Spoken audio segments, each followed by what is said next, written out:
Hey there, BrewTubers! Today I'll be showing you how to brew this kit, and this will be a kit to glass video.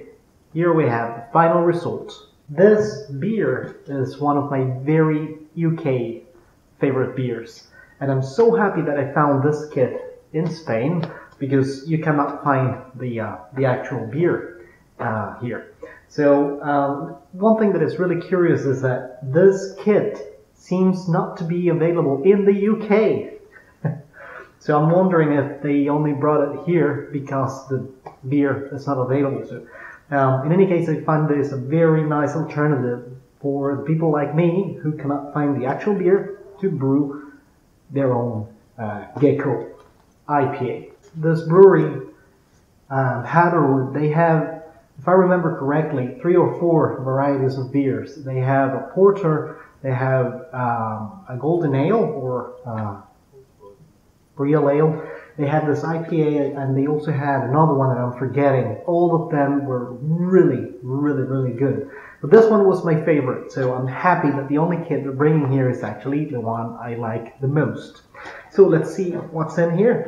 I'm doing, I'm taking advantage of the video edition magic because I already brewed it, but I kept the contents of the kit just to show you what it looks like. So here's a lid,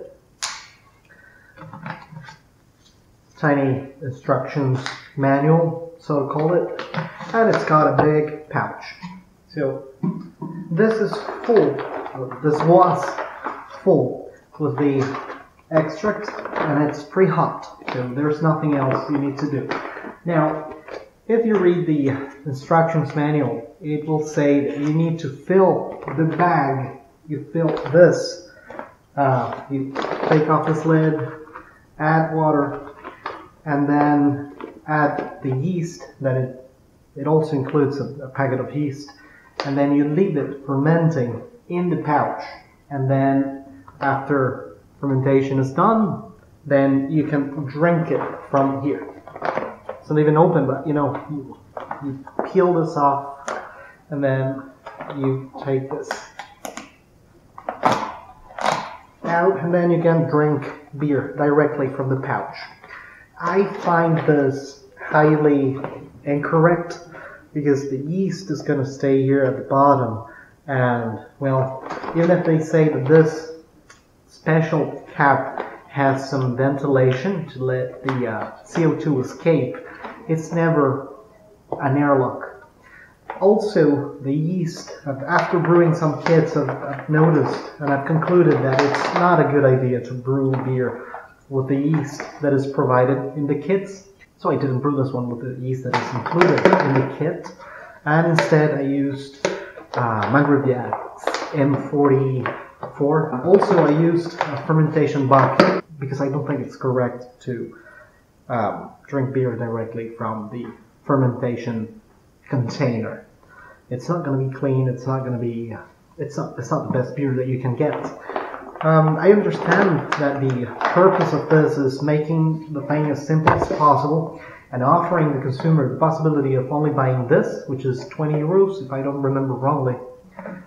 So 20 euros, and you can have your own beer. But in my opinion, I believe it's wiser to invest a little more, just a little more, in a fermentation vessel and then and a packet of yeast. After all, it's not that much, and you'll get way better beer than if you just followed the recipe. And you'll see the result in a minute. So here's a synthesis, a short video how I brewed it, in case you need to know, and then we'll come back with the taste test.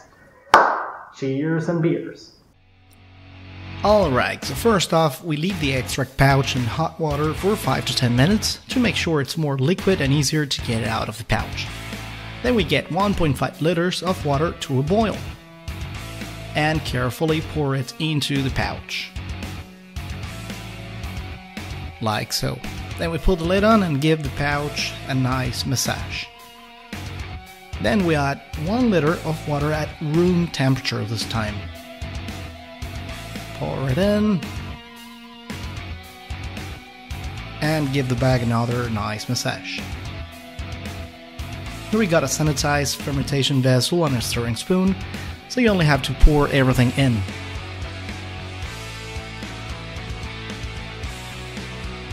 It's very simple, but as you can see, you have to squeeze a little bit the pouch to make sure you get all the extract out. So I just filled the bag with water again and repeated the process until the water came out clean. Now it's not clean, so I had to do it again. And as you can see now, it's clean. Then you top up to 14 liters with water at room temp.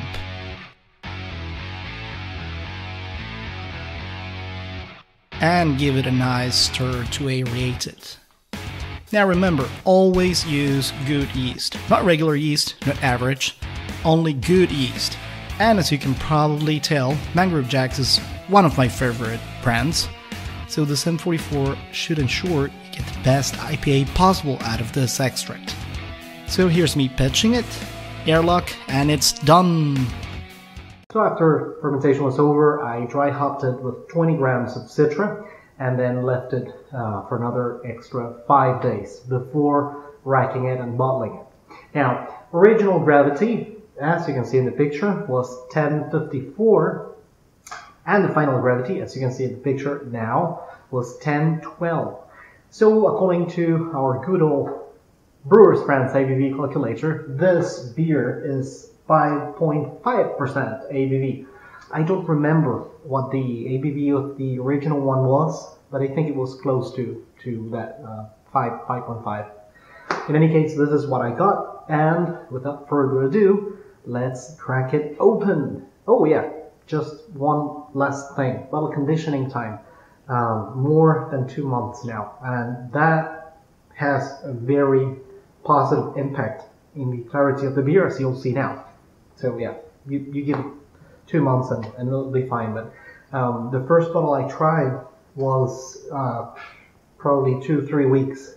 It was good taste-wise, not that good from a clarity point of view. So good.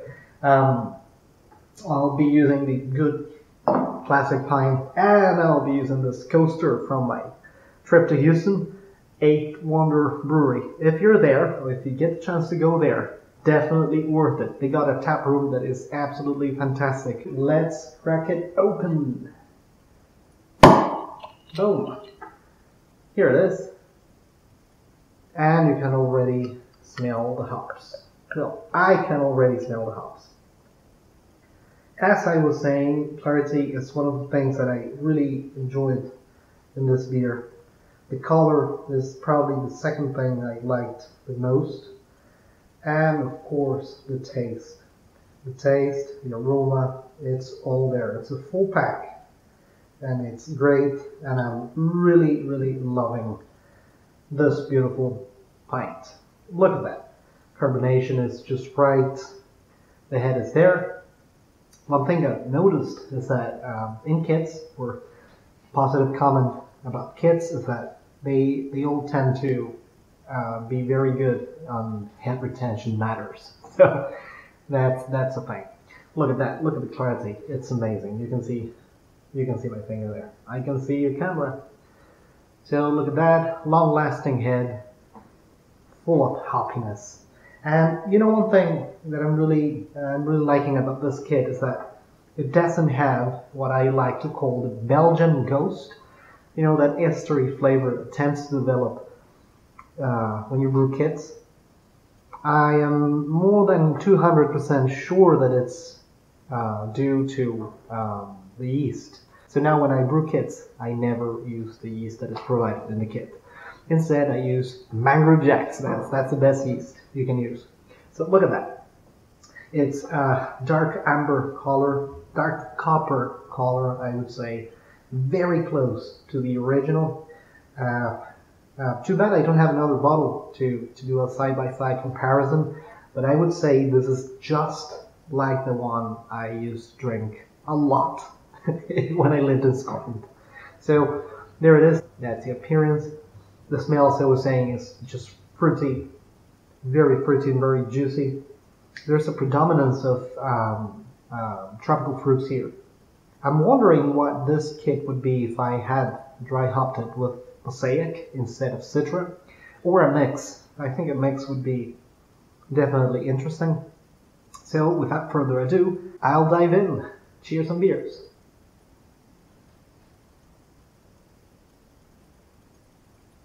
This is fantastic, especially now that the weather is starting to heat up. Thanks over here.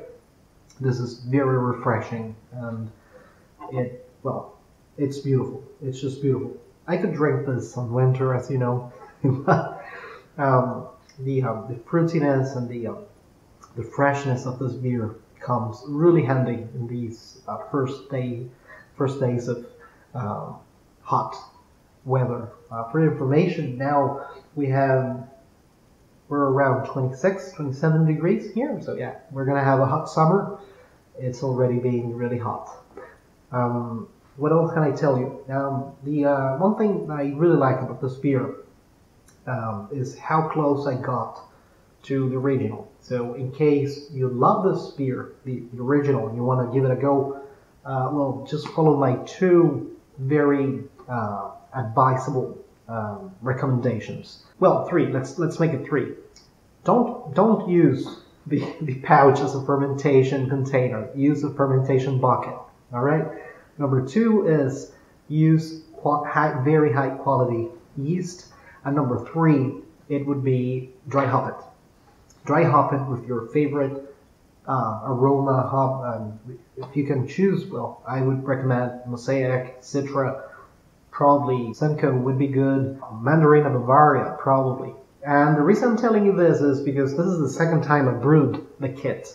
So the first time I did everything as I'm telling you, but the dry hop section. And it was good. It was a good beer.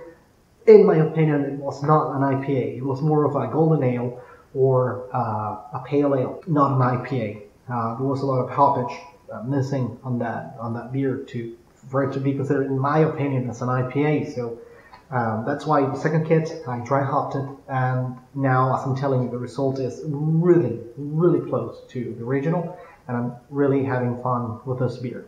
What else can I tell you?